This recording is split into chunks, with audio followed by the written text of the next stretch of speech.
Hello, and welcome to the podcast where passion and purpose collide. We are on a mission to interview the women and the occasional token man about how their passion and purpose have collided to create healthy relationships and profitable businesses. I'm Elizabeth Denham, publisher of The Franchise Woman, and I'm here with Rebecca Monet, Chief Scientist and CEO of Zoracle Profiles. How are you doing today, Rebecca? I am fabulous. Happy Wednesday to you. Happy Wednesday, hump day for sure. Do you have some highs and lows of your week on roses and thorns? Oh, my roses and thorns. It's so funny because when you get into the day-to-day, you kind of forget what's the good, what's the bad, and what am I learning kind of thing. But you know, as a behavioral scientist, one of the things that I have been pondering and wondering about into the future is with this pandemic and this, we can't hug, we can't shake hands, we have to be cautious about even fist pumps and whatever else we would normally do. I guess I'm starting to have some concerns about what that's going to look like in the future. Now, there's no doubt hugs and handshakes is a way to be intimate and to connect with another person. And there's a direct kind of correlation between touch and, of course, trust. So a part of me is thinking, what's going to happen as we no longer touch and we no longer, put our hands on someone's shoulders or reach out to shake their hands, or in some situations actually give them a big old hug. What's going to start to happen human to human? Are we going to start being less trusting of one another? Is violence going to pick up? No doubt we know that touch lowers stress hormones, and it raises oxytocin and happy hormones, and it makes us feel bonded and connected and protective of one another. And now that we don't have that touch, I'm just really worried, concerned about what's going to happen in the world, and of course in business. And being a hugger, myself, it's just, so it's a little bit of a thorn. I'm worried about the future of our world, and I'm worried about the future of business as we interact in less intimate, caring ways. Well, and it's hard, don't you think? To me, it's hard not to. Like when you see people that you're normally accustomed to hugging, like we're not seeing my parents very much. They're in their 70s, and we're being very socially isolated from them. But occasionally I have to drop something off or pick something up, and I'll stand by my car in the driveway and talk to them on the porch. And it just feels so unnatural. It's unnatural.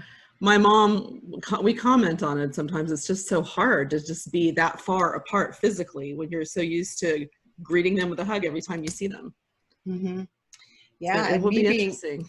And me being deep in the business world, going to conferences, it's a hug, it's a handshake, it's a way to connect that we haven't. So the rose out of that is, now that I'm conscious that this is going on and I'm looking at the future, I decided I already tell people I love you. I mean, a client, right. a client, a friend, a family member. I think I'm just going to increase my I love yous. And that's a great solution. I think that's what I'm going to do. So how about you? What was your thorn and what was your rose this week? Well, they're on the way. It's planning, trying to coordinate. We have to do 2 moves, one this weekend and one next weekend, for 2 different adult children.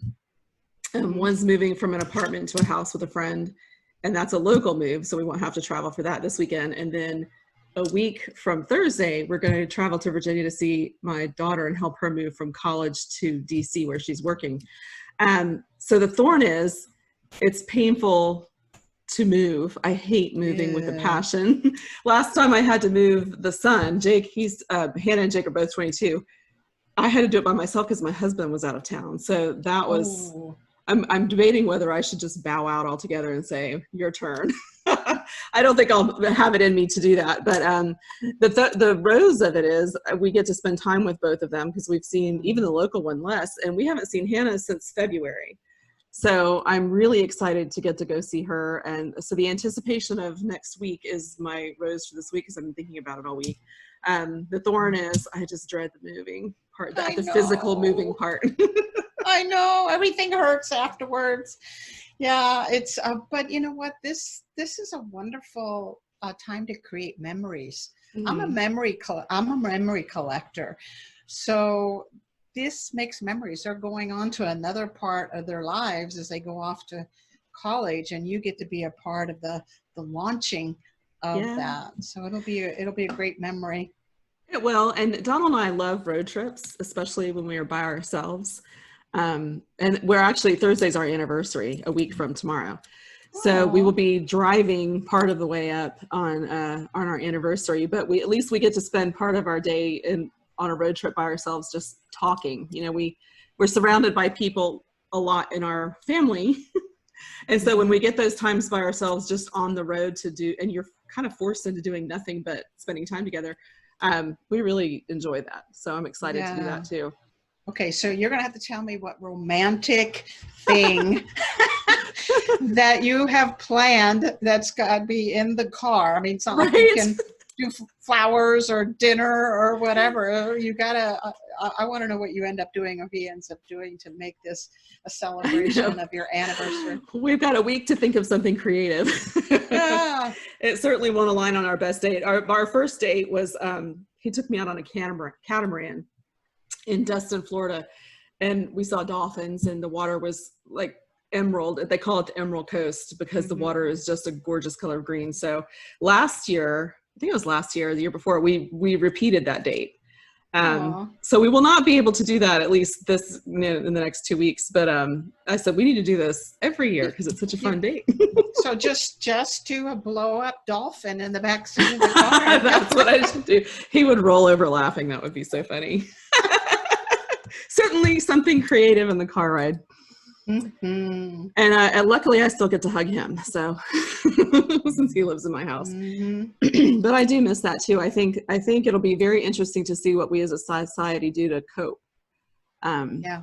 with that kind of thing going forward, and what innovation we come up. And I think words are going to have to be it. I think you're right. We It's just going need to to be have to more. rely on words Yeah. because the physical is not there, and I think we're going to see more mental health issues, more Mhm. psychological issues in general. But coming from a business perspective, I think there's going to be trust issues amongst one another, and could affect business unless we find another way to connect. And I think right now, next best is definitely words. I think so too. And this just made me think of that. Out of the blue yesterday, I got a little envelope from a friend with a card. And Mhm. she's also got a gay son. So anytime she finds a pride bracelet or Christmas ornament or anything, she gets one for her and one for me. So yesterday, out of the blue, I just get this card with this little rope bracelet, little string bracelet. And she just said, "Miss you." And I thought she's one of the more thoughtful people I have in my life right now. And I thought I need to get more thoughtful like that. That's something in terms of friendship we can do a little bit more of too, I think. And in business. I mean, there's no reason you Mhm. can't send somebody a little thinking of you something, and Right. through the snail mail is a very personal way to do it. Absolutely. It's the old five love languages, right? So we're Mm-hmm. going to have to start finding different ways of showing our appreciation and love for one another. So gifts, spending time together, Mm-hmm. and notes and words and affirmations. All of those things are some options when we do not have the option, to hug or touch or even Exactly. shake hands. I know. It's a very weird time. Mhm. On that note, I'll give you a little air hug. And we will be back next week with more Roses and Thorns. So be sure to tune in. We will see you next time. Welcome to the podcast where passion and purpose collide. We are here today with Rebecca Monet of Zoracle Profiles. I'm Elizabeth Denham of The Franchise Woman, and we have a special guest we can't wait to talk to. Rebecca, tell us who it is. Oh my goodness. Stan Friedman, my mentor, my cheerleader. I am so glad to have Stan. So let me tell you a little bit about Stan Friedman. He's a 32-year franchise executive, a veteran franchisor, and he's also the president of FRM Solutions, a franchise-centric technology company. So FRM enables franchisors to better manage their relationships with prospective and existing franchisees. STAN also offers consulting services on a limited basis. So I suggest folks check that out, to both emerging franchisors and suppliers that are new to the franchise space. So Stan is a member of the IFA Supplier Board, a founding board member of the IFA Diversity Institute. He serves on the IFA Educational Foundation's Leadership Council and was recently elected to its Board of Trustees. His home is in Atlanta, and Stan serves on the board of the Southeast Franchise Forum, leading its membership committee. In 2011, the IFA honored Stan with its Ronald E. Harris Diversity Award, and I want to talk about diversity. Now, this was only awarded 7 times before in the 60-year history of the IFA. Now, on top of all of that, Stan also hosts the ever popular Franchise Today podcast. It's a weekly show that features C-level franchisors, franchisees, and suppliers, all that share nuggets with the audience about how they achieve sustainable growth through sensible franchising. So welcome, my dear friend, Stan, to the show. Thank you. Thank you so much, Rebecca. Thank you, Elizabeth. Absolutely. We're excited to have you. And I think we've got some great topics in store. Yeah, but you know, before we kind of dig deep, I want to lay a foundation, because you're kind of the king of diversity. But could you give us a backdrop of how you got into this whole diversity movement, let's call it? I know you had a history with Tony Kanza at Blimpies. Can you tell us the backstory, and then going forward, why you're so involved in all things diversity? Well, I got involved, as you said, when I was at Blimpie. That would have been probably 1997, thereabout, maybe 96, 97. And one of the guys that was the founding board members and executives of Blimpie is now gone, long gone. His name was Chuck Linus. Chuck then was the president of the New York State Restaurant Association, and he was also on the board of directors of the IFA. Chuck made an offer of employment to me as National Franchise Development Director and said, you're going to have 2 jobs. You're obviously going to have your minimum 40 hours a week working for Blimpie, but then you're going to also pledge at least 40 hours a month to the International Franchise Association. And I said, what's up with that? So, and prior to that, I didn't know much about the IFA. I'd been in franchising many years prior, but in real estate franchising, there was really no nexus with IFA. So Chuck basically told me, I sit on the board, I get all the credit, my executives do all the work. And so I was one of 3 executives that had to make a commitment to do committee work. And what Chuck wanted from me was, he wanted to seat me on what was then called the Minorities in Franchising Committee. There was no Diversity Institute yet. Mm-hmm. And Hoboken, New Jersey was the birthplace of Blimpie Subs and Salads, and their early stage growth was mostly in inner cities in the Northeast. And so he wanted me to get involved with the Minorities in Franchising Committee, which turned out to be a turning point in my life, because I've since met people, been exposed to opportunities that would never have come my way. And I've developed so many relationships through this work in diversity. It took me to the White House. I mean, come on. I know. How exciting is that? Tony Kanza and I got invited as the only private sector company in the summer of 1998 to participate in Clinton's White House Conference for Community Empowerment. And I will tell you, in my entire career in franchising and in franchise sales, this is the only time in my life where I actually had people throwing business cards at me saying, I have to hear from you. We have to talk. Because we were, Blimpie was doing then, and what I got my board to agree to was to award up to 200 Blimpie franchises in certain marketplaces designated by the government then as either urban empowerment zones or renewal communities or federal empowerment zones. Mm-hmm.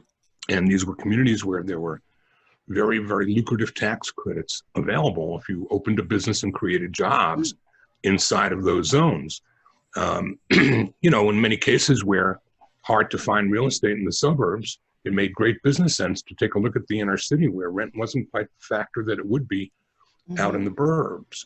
And then when a franchisee would get a business open, a Blimpie or anything else out in the suburbs, the next biggest problem in his life, now that he got the door open, is finding help. Because when kids are driving mom's BMWs, they don't want to go slice salami and make sandwiches. So labor was always a problem in the suburbs, which in the inner city would not be the case. And so there were some compelling cases to be made for why coming into the inner city and developing opportunities within the city with residents of the city. You don't go importing people into the inner city from the suburbs, but there was a business case to be made for diversity and franchising and how you could come into inner cities, have plentiful opportunity for real estate that's affordable, to have labor that can be trained and is willing and wants jobs and wants work. And you've got underserved consumers that are currently getting on buses and taking long rides to find services that should be available to them in their local communities, but most of the time we're not. So it was a business case. And that business case is something that I continue to preach and literally tell people all the time that I don't have any authority over your moral, social, or political compass. But as a franchise development person, and anybody who's listening or watching knows that if we're in FranDev and we hear from one of our peers about a lead source that's delivering for them and delivering big, and we're not participating in it yet, we are next week, aren't we? So that's kind of the way I approached this. Was I saw opportunities where you can help what otherwise might be on a marginal financial application, but with assistance through tax credits and with assistance through the SBA, took our program at Blimpie and actually they recognized the franchise fee that we were waiving as owner equity. So immediately, any candidate came in with like $18,000 enhancement to his personal net worth, and that helped get several of them over the finish line that would otherwise not have made it. So, you know, it was a kind of a program that was a little bit outside the box.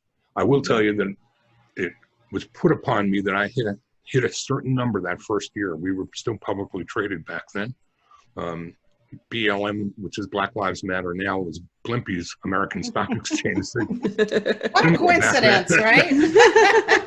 But literally, I had a mandate. I had to hit a big number for the year, and that number was not going to be easily attainable without some creativity and outside of the box thinking. And it was through my knowledge of these credits that I went outside the box and got the board to agree. They at first were not real happy with the new guy that was in this new role. They thought they hired a crackhead or something. Are you crazy?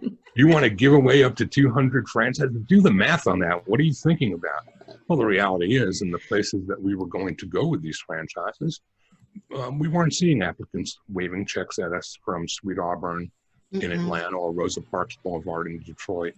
And so we were creating incremental opportunities to create revenue streams, continuing revenue streams, recurring revenue streams. And if you looked at it in that venue, you'd be adding to our bottom line, not, you know, giving something up that isn't in your hands to give you. You don't have that revenue now at all. So we waived the initial fee. We helped some people who might otherwise never have learned that they could own their businesses and thus own their lives. And we create win-win-win scenarios, both for the new franchisee, for the community that they'll serve, for the people that will have jobs that didn't know that they could work in a store and be trained. And, you know, for us and our investors, we were doing something that was over the top and a little bit different, and it gave us a leg up on a competitive edge in a space that, you know, Subway owned and then Quiznos owned. And so it stirred the pot and made some noise, and it helped me get introduced to something that has then become a very incrementally important part of my life. Brilliant. Brilliant.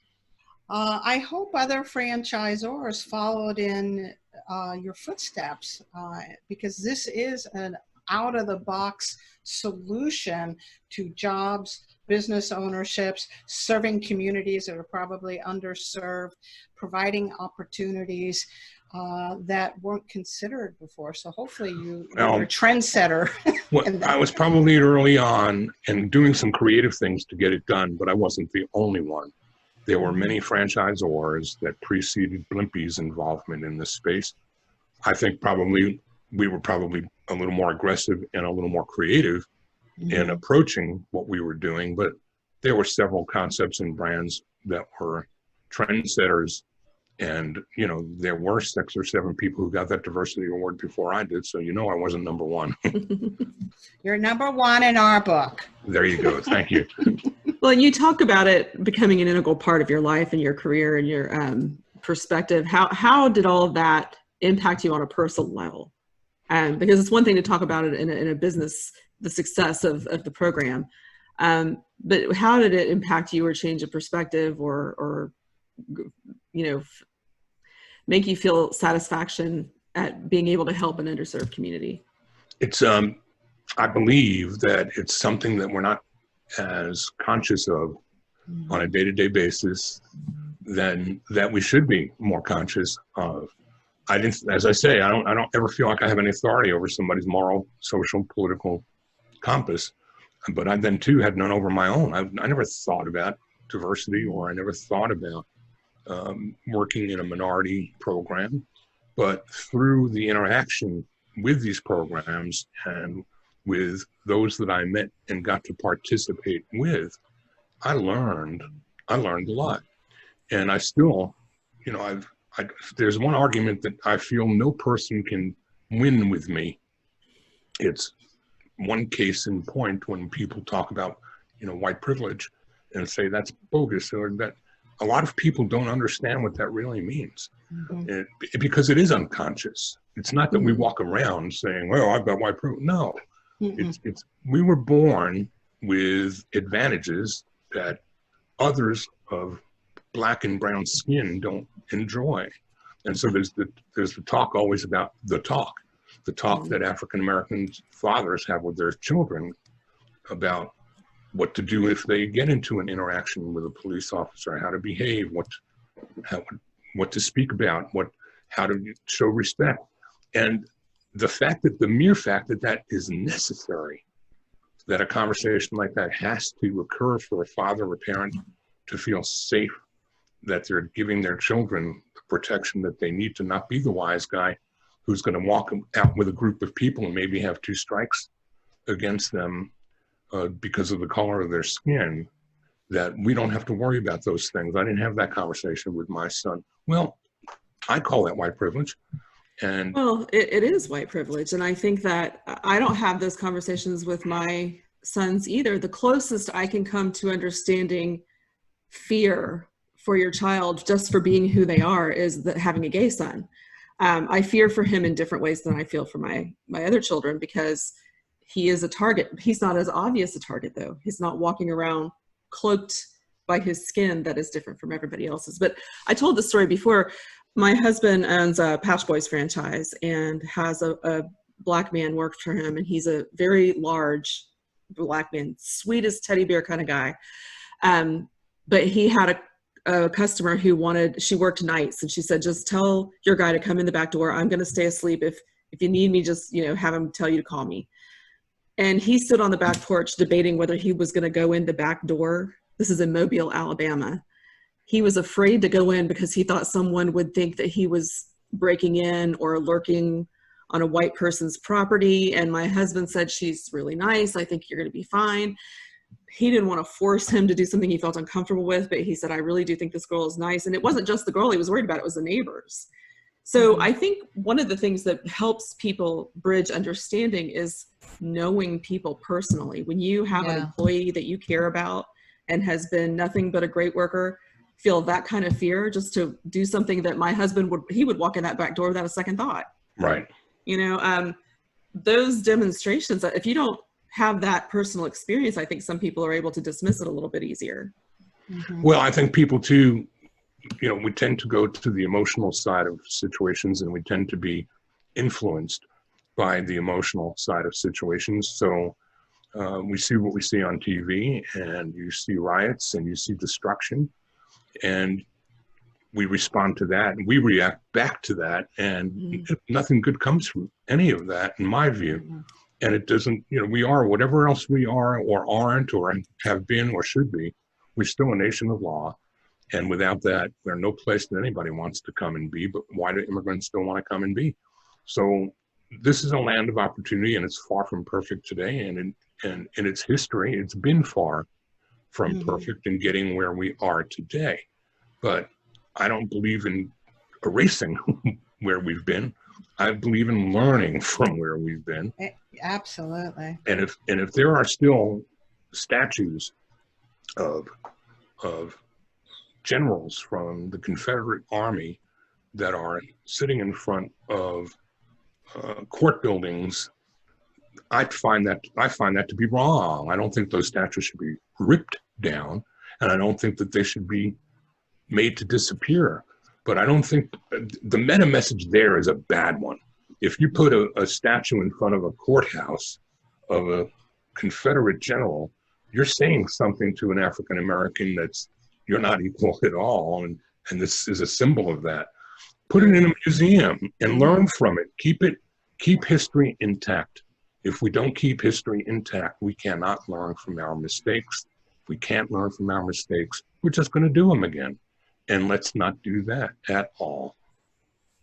So, but you mentioned that we're a country of law, and it's what allows us to be civilized in many different ways. So going back to this idea of the statutes or any other buildings or businesses that are being destroyed by this movement, right, by this revolution, let's call it BLM, there's got to be a way to communicate that unhappiness and this injustice another way without destroying businesses. We were on a call, Elizabeth and I, with Tamara Kennedy, and she owns 9 in Minneapolis, in Minneapolis. So she was in the heart of this, and it broke her heart for many reasons, in that she has employees that are black and brown and white and yellow, right?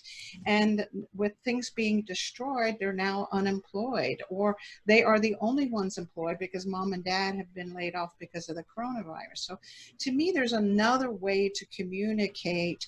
I'm unhappy. Use law, use argument, use debate, use something to say we don't want that particular statue up, or this is unjust and unfair. So what are your opinions? That's just my opinion, but what are your opinions about the methodology that the rioters and the protesters are using? Some are peaceful, of course, but what are your thoughts on that?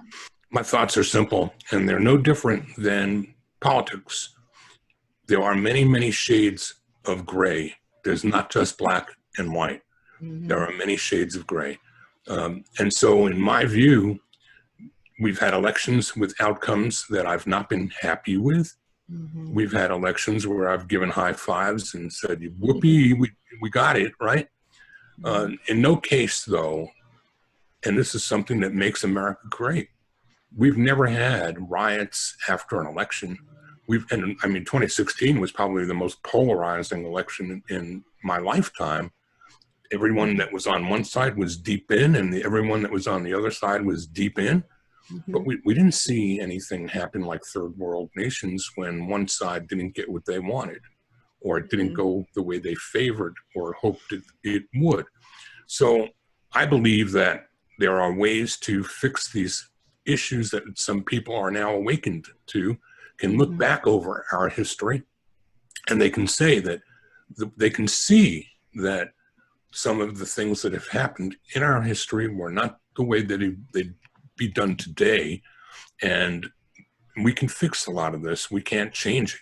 We can fix it, though, and learn from it. And we can legislate change, and we can have executive orders that make change. But you can't have rioting on the street, because that just creates another paradigm in the minds of those viewing it that give them anything but reason to want to step over a line and say, I'm going to meet you and look at life through your point of view. We got to stop looking at symptoms, and we have to really get focused on root causes. And the root cause in all of this is so well explained by my guest from a couple of weeks ago on my podcast, a gentleman named John Hope Bryant. And he is the founding head of a nonprofit called Operation Hope. And Operation Hope focuses on nothing but financial dignity, and it focuses on how our country is built on finance, and our economy is driven by money. And there's a whole race of people that just didn't get the memo about how to do what our immigrant ancestors did coming over here as merchants, coming here from Europe or Eastern Europe as entrepreneurs, where we've had legacy, we've had a chance to grow and learn.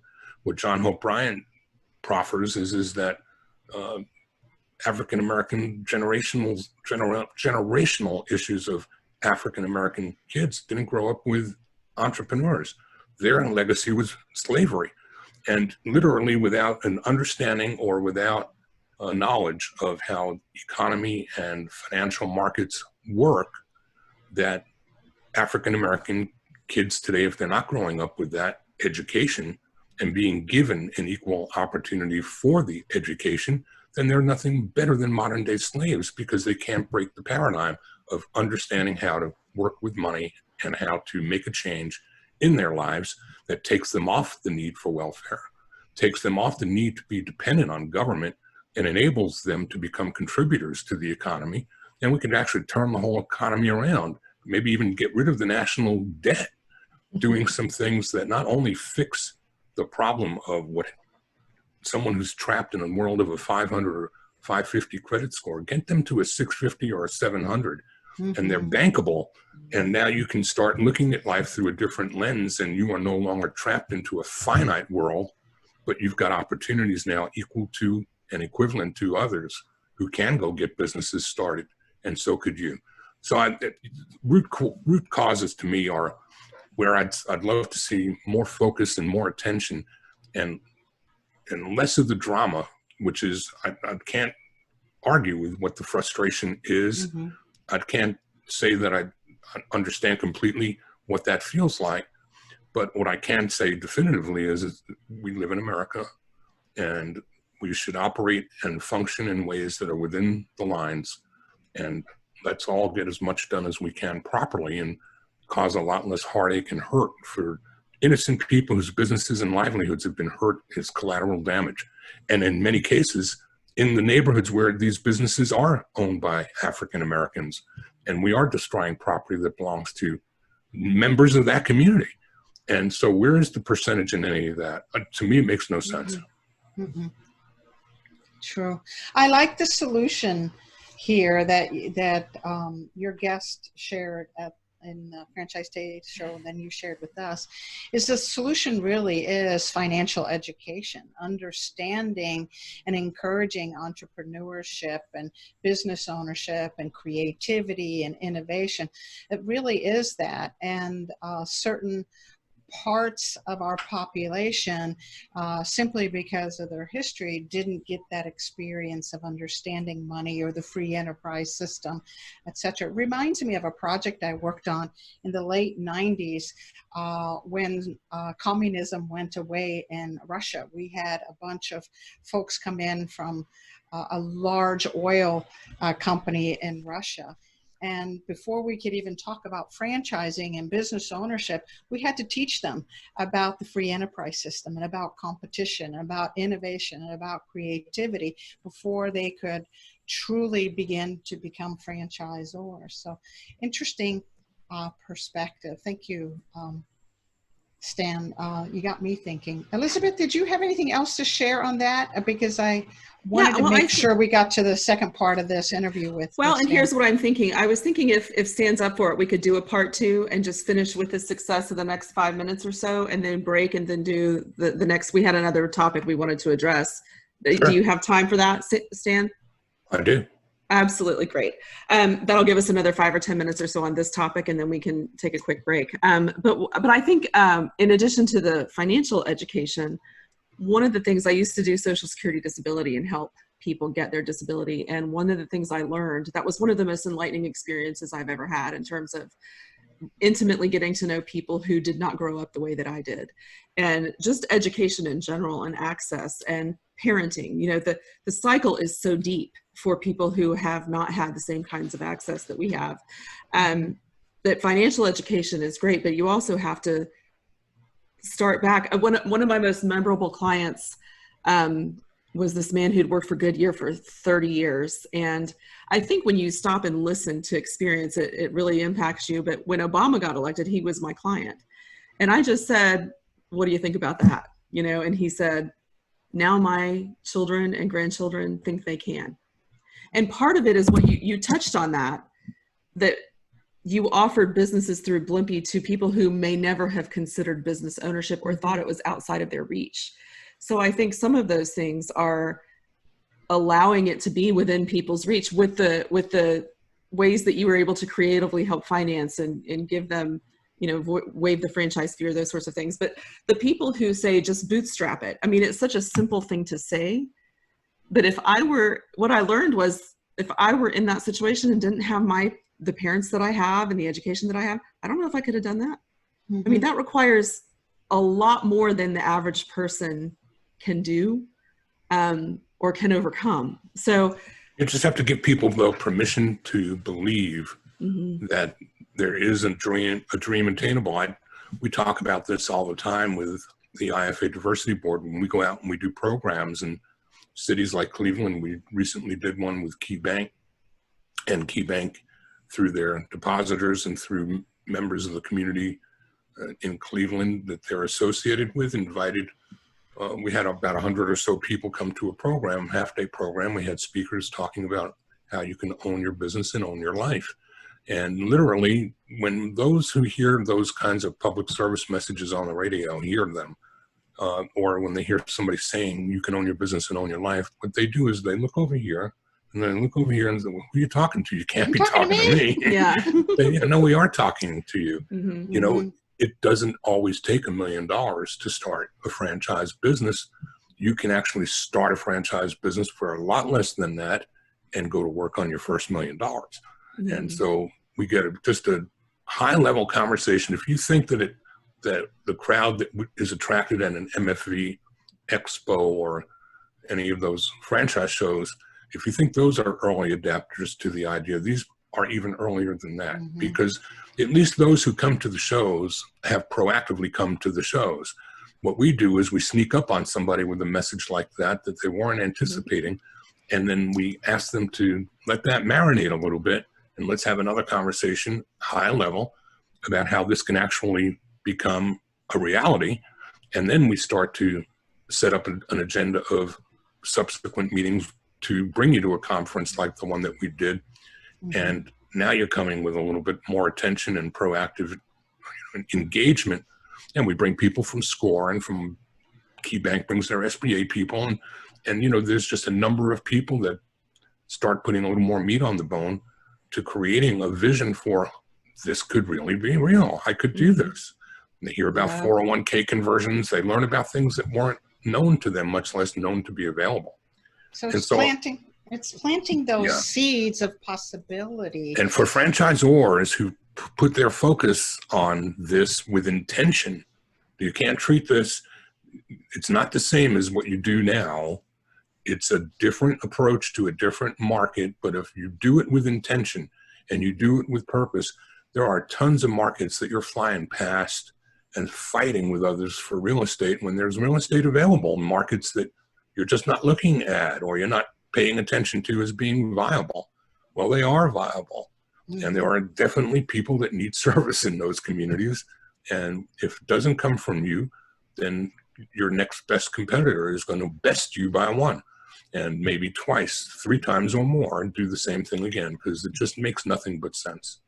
Yeah. Well, and not only that, with the franchise system, if you've got a franchisor who's willing to take that extra step and go that extra mile in these communities, then suddenly a person who may have no support, whether it's financial, physical, emotional, any of those things, suddenly has a team of people in their corner saying, not only can you do it, we're going to help you do it. And I think one of the things Rebecca and I talk about community is how hugely important that is for the success of anybody, but particularly people who are not feeling a part of the majority of the community. Right. You do this through the network of churches, and you find prospective franchisees in those communities that are churchgoers, and you talk to the pastors and the preachers, and you start finding out who you can and talk with and who you can find to have a conversation with. And literally, there are programs at the state and federal and sometimes even local programs to help enable a person to be able to get into business for themselves, create an opportunity for jobs in that marketplace, take what was a liquor store and turn it into a convenience store, take what was a check cashing store or a pawn shop and turn that into a bank branch or an ATM machine. And one storefront at a time, you're not only doing well by doing good, but you're changing the face of blighted neighborhoods and gentrifying America. I mean, So win, win, win. You know, I think this is so important to instill that kind of optimism and hope in others, and a seed that says you can do it. And then, of course, I call franchising the last bastion of the free enterprise system, because it really is all that you mentioned, Elizabeth. But the other thing that I'm starting to notice is universities was always training you, and high schools were training you for a job. It's only been more recently that there are entrepreneurial programs, franchise programs that are now available at the university level, where you can study how to be an entrepreneur, how to be a franchisee. So if we begin to add that, take away everybody's got to have a job and fit into a certain kind of box, and realize there are other options besides jobs that are available, no matter what your skin color, no matter what your gender, no matter what your background, there are opportunities that are available. We just have to think about that. So I'm told by my co-host we need to wrap up. We're hitting our time limit, but I'm excited that you have a little more time. Yes. And so we want to thank you for joining us on this segment. We're going to take a quick break and bring you right back. The Franchise Woman is a bi-monthly digital magazine that empowers women as they navigate the franchising industry by providing relevant news, tools, advice, and inspiration.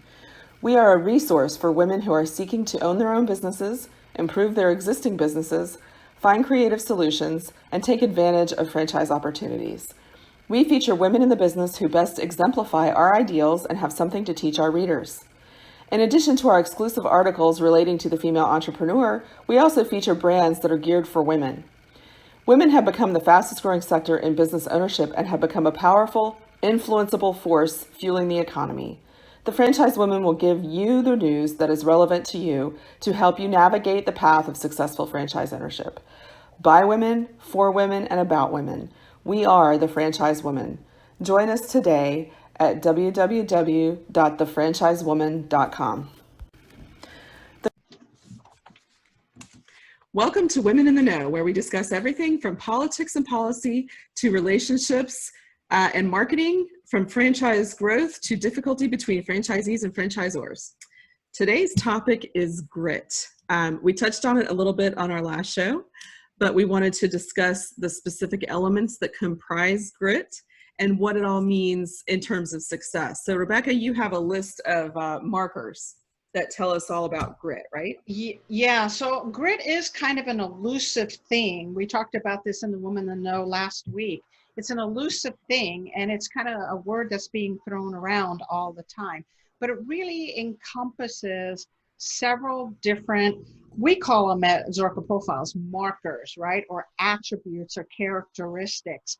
So one of them that Stan Friedman in one of our earlier shows hit on was grit comes from either purpose or passion, or ideally a combination thereof. So we have greater grit, greater tenacity, greater commitment, greater courage, all of those things when we are doing what we are doing from a place of either passion or purpose, which of course is what this whole show is all about. The second marker is achievement drive. So that's that part of us that actually is driven to climb that mountain, make that kind of money, conquer that challenge, right? It's that drive that is within us. And some of us have it to huge degrees, and others have it to lesser degrees. The third component is optimism. So grit requires optimism. So we're not going to do day in and day out what needs to be done, especially when it's stuff that maybe is hard to do or we don't have fun doing, but we still have the drive. We're not going to do it if we don't somewhat optimistic about the future, that it's going to be successful, that it's going to have an impact. So grit does require a certain degree of I'm optimistic about my future. And then the fourth piece that we're really experiencing a lot of, especially during this COVID, is grit requires adaptability. It's one thing to have grit and commitment and you're focused on your outcomes and you stay kind of on that path. But if you don't have adaptability, the ability to shift when the economy plummets, the ability to shift when there's a new competitor in the marketplace or a new piece of technology. So just being committed is not enough. You also have to have adaptability. And that brings us to our last two. The commitment is the kind of what we all know grit is, right? So commitment, perseverance. It's not deciding I'm going to do this today and this tomorrow kind of thing. It's truly saying, I'm committed to this marriage. I'm committed to this business. I'm going to do whatever is necessary to accomplish the goals and the aspirations I've set for myself. And then the final one is courage, or another way to look at that is initiative. So courage and initiative is the ability to do what needs to be done, even if I'm not confident or even when I lack the competencies. I'm going to do it anyway. I have the courage, not necessarily the competencies, to do what needs to be done. If we take enough initiative, at some point, we're going to be successful. So that, in a nutshell, are the markers that are traditionally used when we say somebody has grit. Absolutely. And you know what's interesting is when you think of all of those things, they make perfect sense and you think, well, of course. But then trying to identify which ones are strengths or weaknesses in different people, or what are the common threads. I think Stan talked a lot about the passion and purpose, and you have to find the why in what you're doing, and that without that, the rest of them are harder to push forward. And then when you looked at the issue of the magazine this month, and we did touch on this last week too, with Laura Spalding, Carolyn Thurston, and Laurie Spivak, all of them had commitment and achievement and drive. They all, I remember Laura saying, if you have a backup plan, then I'm skeptical that you're the franchisee for me because you've already introduced the idea of failure. She didn't have a backup plan. Carolyn Thurston didn't have a backup plan. I mean, there were so many times where they just felt they had no choice. And if that's not commitment to something, I don't know what is. I mean, that kind of gets you committed if you don't feel like you have another option. So I think, some of it's driven by circumstance, like you really don't have another option right in front of you. But all of them have that passion and purpose first and foremost, I think. So it's fun to look and see how they describe their own ideas of success and how they arrived there. Yeah, it is kind of fascinating. And like you said, all three of the ladies and Stan Friedman in our earlier show exhibited this purpose, this passion, the achievement drive, and this commitment. And those three markers are really important. But we can't forget the other markers also, especially when we're going through difficult times. If we're not optimistic, we can lose momentum and drive and enthusiasm, and it's harder and harder to do that. So in many situations, the optimism is just so important. And then same way, adaptability is also important. I gotta tell you, I've been coaching business owners since 1987. So that's how old I am. And then since 1993, working with franchisors and franchisees. And if you have this commitment and you're, tunnel focused and you're going after something and you're not paying attention to your competitors, right? Next thing you know, the competitor's passing you because you haven't made any kind of changes or you haven't paid attention. You have to have that sensory acuity and that adaptability. So you're nose to the grindstone and you're still going after the target. And next thing you know, somebody's flying by you because you're not paying attention and you're not adaptable and don't have your finger on the pulse of the market, which is why this grit thing is so interesting, because we can possess one piece of it. You and I actually were talking a little bit earlier about ourselves and others we know that have 5 of these things, but we don't have maybe that drive to be a gazillionaire, right? Absolutely. And what's funny is the more we've talked about this, the more I'm thinking of all my 5 children. Like I can identify who needs to work on what based on these markers. It's so funny because I have one child who's completely literal. So adaptability is a little harder. Yeah. I have one, they're all facing optimism issues right now, just because what does their future hold? So I think in business, it works, in relationships, it works, in family dynamics, it works. It's just an interesting way to try to understand someone. And I think as a franchisor, trying to develop new franchisees, being able to recognize these markers and what you're getting and to develop the weaknesses has got to be a critical element of ensuring success. Yeah, I think that's a really good point, Elizabeth. It's interesting because we've been watching these markers for a while. And one of the markers we talked about before, courage/initiative, is one we've watched over the last 8 years dramatically drop. And if franchisors and franchisees and business owners like ourselves, if we're not paying attention to why am I not as courageous as I used to be 10 years ago, 15 years ago, 20 years, why am I a little bit more risk averse and more hesitant and, less, not as quick to decision? This initiative part is a challenge. So by knowing ourselves, and Stan Friedman said, know thyself, he talked about that in his segment, is so important. If we can honestly look in the mirror and say, hey, I got this, but I'm not so much here. What if I developed that muscle of courage? What if I developed bigger ambitions and a bigger dream and tied it to my purpose? Could that cause me to be more successful? Absolutely. Will it also enhance and increase our grittiness? I think is the term that's being used now, our grittiness. And the answer is yeah. Yeah, well, of course it will. And not only that, you can surround yourself, back to the community, surround yourself with people who fill in your gaps. Amen. That I think is also very important. Fill in Having the gaps. That sounding board. Fill in the gaps. Fill in the gaps. Be your inspiration and your optimism when you don't have it, right? Shine a light on your weaknesses and your strength. Absolutely. I think the community is so important.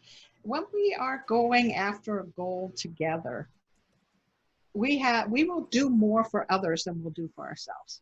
It's kind of the law. Absolutely. Yeah. What a fascinating topic, right? It is. But like always, we are on a time crunch. We'll have to pick up and go more deeply into some of these things another time. So thank you everyone for joining us today for Women in the Know. We'll see you next week.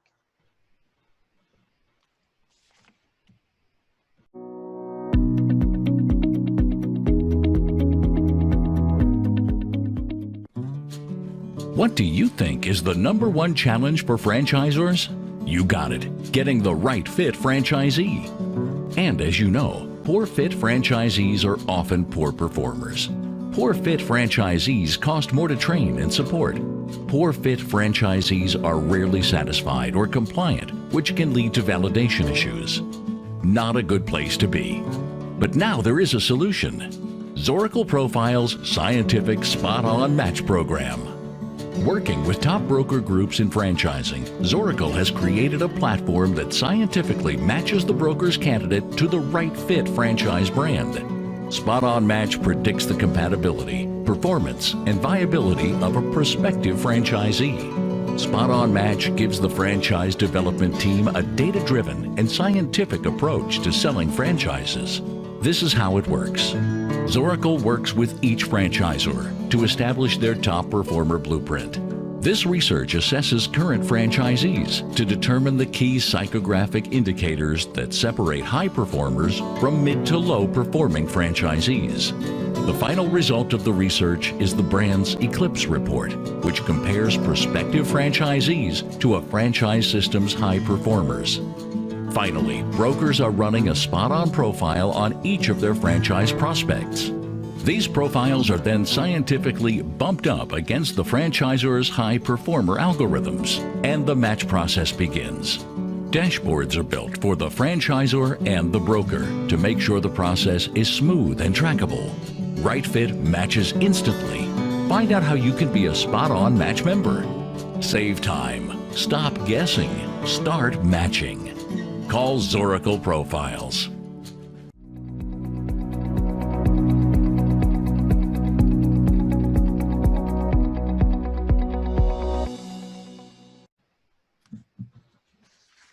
Welcome back to Ask Beck and Liz, where no topic is off limits. We want to answer your questions about business, life, and everything in between. So, Elizabeth, one of the questions we got this week was around the elements of grit, and more specifically, what we think our strengths are in grit. What is the element that you or I possess around grit? That's a hard question, and I think in a Women in the Know segment, we addressed self-awareness and being able to identify those strengths and weaknesses. I think I would say my top two are passion and purpose, which makes sense since that's the name of our show. I think we both have a strong passion and purpose, for passion and purpose. And I think maybe my second one is courage and initiative. I tend to have moments where I think sometimes I'm feeling like hopelessness, like it's never going to get better, but it's always a fleeting moment. I think overall, I always believe I can make things better. I always believe I can make change. I always believe it, whether it's true or not. And I think one of the reasons I'm able to do that is because I believe in incremental change, not sweeping. And so I think by focusing on that, I've been able to be more courageous in different things that I've advocated for, or, tried to build. What about you? Well, I want to actually acknowledge you about what you said, because I totally agree. You come from a place of purpose. You come from a place of passion, and you're very courageous because you take stands where others would step back. So you are fearless as an advocate, even in areas that can be explosive in some situations. So you're incredibly courageous, and you, I think, are doing it from purpose and passion, and you are endlessly optimistic. Now, for me, my strongest, let me think. That's a good question. I am probably the most tenacious person I know. It's stubbornly so. I mean, I don't care how many times I get knocked down. My purpose drives me so much that I am just endlessly committed. I don't care how many hours it takes. I don't care how many potholes there are. I don't care what slings and arrows come at me. I am stubbornly committed. So I think that's, and of course, purpose and passion driven.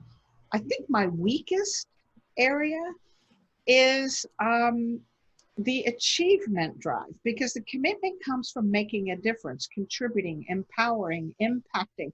It doesn't come from what achievement drive typically is, which is numbers on the board, right? So that could be dollars, or it could be sales, or it could be conversions, or whatever it is. I think my one weak area is sometimes I forget that it goes back to what our purpose is at where purpose and passion collide. It's about purpose, passion, profit, and community. And so I think sometimes that achievement drive I could get a little bit better at, where I'm like, I could be a gazillionaire by now, right?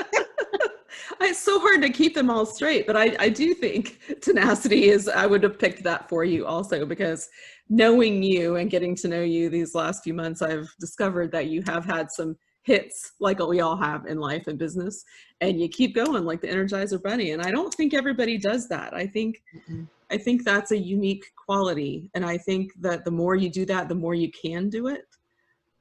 It's a cycle that snowballs in a good way. And sometimes people let that cycle of bad snowballing go so far that it's hard to push it back up the mountain. But when you don't let yourself get all the way down, it's easier to keep getting back up. Yeah, which comes back to what you said, having that optimism and knowing there's a higher purpose behind it, that you're going to get back up. Well, you do. And I think that that's where courage comes from too, is when you believe so strongly in your passion and your purpose. You know, my family has stood up for a few things that have been at great personal cost. You know, we've lost friends, we've lost our church, we've lost different social groups that we were in. And that's hard, and it's painful, and it does take some recovery time. But I think when you believe in it strongly enough and you're optimistic enough that something good will come of it, that you're able to change. But I also, how big of a part do you think community plays in helping lift all of these elements of grit up in a person? Yeah, and I think this is so important, and why what we're doing is going to have such a huge impact, in my opinion, Elizabeth, because we don't always have courage on our own. We're going to do things because others challenge us to do it. We're going to go a little bit further. When others believe in us and shine a light of optimism on our dreams and our aspirations, we're going to step it up. Working in isolation, especially as women, we are not meant to build businesses, live alone. We're not meant to do that in isolation. So I think community adds to the passion, to the purpose, to our tenacity, to our commitment, to our ability to be courageous and adaptable, when we know other like-minded people are in that same boat right along with us, going after similar goals. So yeah, it's a big deal. I do too. And I think as women, I think we tend to seek it out, the community. I've had a couple of different accountability partners over the last few years of my life, and they're people we're not working in the same field necessarily or on the same kinds of projects, but once a month we'll check in and say, what did you get done on your list of things to do? What do you need help with? What questions, what stumped you? You know, can I help you figure something out? Or it's that person you can call where no question is too dumb. You're not going to be judged for forgetting how to work something or forgetting a principle. Right. Like, I know I'm supposed to do this thing, but I can't think of it. I mean, I have a friend that we call each other fairly regularly about that. And we're like, she's like, I know this is a stupid question. I'm like, there's no stupid question, remember? You know, but having those people that you trust and you can be completely yourself with, yet still say, hey, you forgot to do this, or you've got to do, you know, get back on it, or, you know, don't get discouraged, or whatever it is. I think we do tend to seek that out. And hopefully that's something that we can provide for people going forward. Yeah, amen. And I think it's to your point, it goes deeper than just an accountability partner. It's about the relationship, that someone you can trust, someone you can open up with, someone you can be vulnerable with. So it really does require skills around relationship, that it's an intimate relationship that says, I care that you get what you want, and that you are fulfilled, and that you are able to exercise and express who you are meant to be in this world. To have another person or several other people truly caring about you is a gift. It's a gift that we all need to be fulfilled and to be successful. Completely agree. Once again, we've solved all the world's problems. You know what? It's amazing. It's amazing what we can do in 10 minutes. I know. We are so good. So thank you, everyone, for joining us today, where passion and purpose collide, profits are made, and relationships are forged. This is Beck and Liz signing off and wishing you another purpose-filled and profitable week. Bye.